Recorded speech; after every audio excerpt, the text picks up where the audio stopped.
Et ce texte dont vous, Frédéric Lefebvre, vous êtes notre invité. Merci d'être en direct de l'Assemblée nationale avec nous. Que dites-vous à vos collègues de l'UMP ce matin ? Écoutez, d'abord, je veux dire que si je vote ce texte, c'est qu'il va dans le bon sens, qui permet de faire évoluer notre pays et que c'est une occasion à saisir. Et je suis heureux de voir qu'un certain nombre de mes collègues sont dans le même élan de sincérité que moi. Vous savez, il y a un an, j'étais seul à voter le pacte de responsabilité à l'UMP. Et je pense qu'aujourd'hui, nos compatriotes, ils veulent et de la sincérité, et quand ça les concerne, quand c'est concret, c'est le cas de ce texte, de l'unité.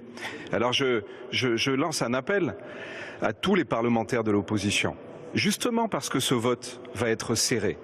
Est-ce que vous voulez être du côté de la gauche conservatrice, idéologue, qui veut que rien ne change, ou est-ce que vous voulez faire avancer le progrès, même si ça n'est pas malheureusement suffisant? Moi, j'ai déposé 95 amendements pour aller plus loin. Voilà, c'est ça l'enjeu aujourd'hui. Et moi, je leur dis à tous, ne votez pas contre ce texte. Mais comment vous expliquez, votez oui, Frédéric comme je le fais, Lefebvre, ou abstenez-vous, mais ne votez pas contre un texte sur lequel vous partagez l'essentiel. Comment vous expliquez, Frédéric Lefebvre, que vous vous retrouviez tout de même très seul aujourd'hui à l'UMP vous devriez être 3 voire 4 à voter pour cet après-midi. C'est quoi? C'est un manque de courage politique de la part de vos collègues? Non mais ne cherchez pas à me faire dire du mal des uns ou des autres. Vous savez, ça n'est pas le sujet aujourd'hui. De la même façon que je ne prends pas ma décision en fonction de mes amitiés avec les uns ou avec les autres. J'essaye de penser qu'est-ce qui est bon pour les Français.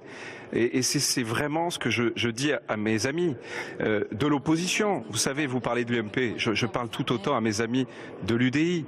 Peut-être serons-nous une dizaine à voter oui. Et une vingtaine, peut-être un peu plus, vont s'abstenir.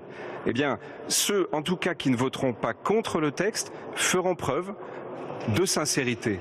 Parce que ça soit sur la question, par exemple, du travail le dimanche, où il y a des avancées, même si ça ne va pas suffisamment loin, que ce soit sur la question de l'épargne salariale, où il y a de vraies avancées qui ont d'ailleurs été négociées avec le monde de l'entreprise, que ce soit sur la flexibilité avec l'assouplissement des licenciements collectifs.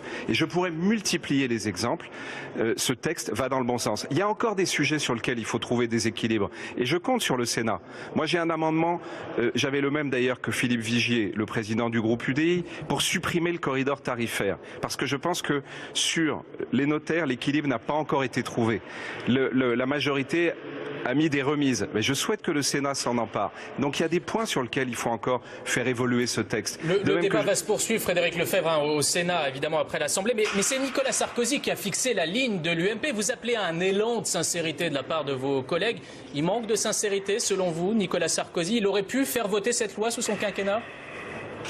Encore une fois, sur beaucoup de sujets, nous n'avons pas été suffisamment loin. Et ce texte va plus loin. Je pense le travail le dimanche, par exemple, c'est un exemple. Et il ne va pas encore assez loin.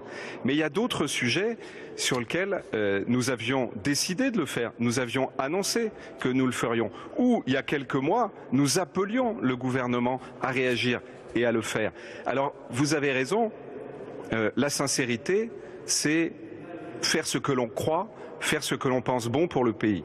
Et en même temps, moi, je ne ferai de procès à personne. Je dis simplement que chacun, en son âme et conscience, doit décider s'il est du côté du progrès ou non. Or, le progrès, pour ma part, il est plutôt du côté d'une gauche raisonnable qui se met sur le même terrain que le nôtre, que du côté d'une gauche conservatrice qui essaye d'empêcher toute évolution et qui s'allie avec le front de gauche. J'ai en tout cas choisi clairement mon camp.